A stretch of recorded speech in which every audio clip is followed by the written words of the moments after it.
Welcome to Penrose Learning, where we make understanding easy. You begin by cutting power and confirming zero voltage, safety first. Once done, position the focus light where it mounts and thread the supply cable through the fixture opening.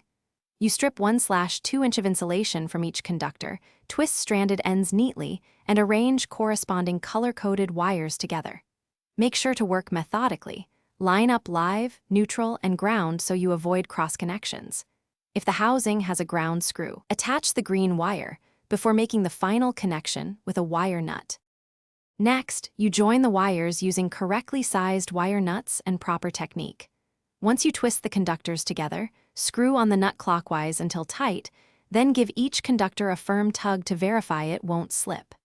Make sure insulation sits under the nut and no bare copper is exposed. If your focus light has a driver, plug, or mate driver leads according to labels.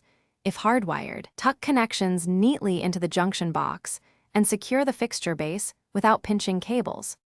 Finally, you restore power and test the focus light. Observe startup behavior and brightness. Once the light turns on steadily, seal the fixture and reinstall trim or lens. Make sure the fixture is thermally clear of insulation per specs and verify no buzzing or dimming occurs. If the light flickers or won't power, turn off power and recheck wire nuts and polarity. Swap the driver or try another circuit if available. If you still have problems, call a licensed electrician and report exact symptoms. Thanks for watching. If this was helpful, leave a like and consider subscribing. See you next time.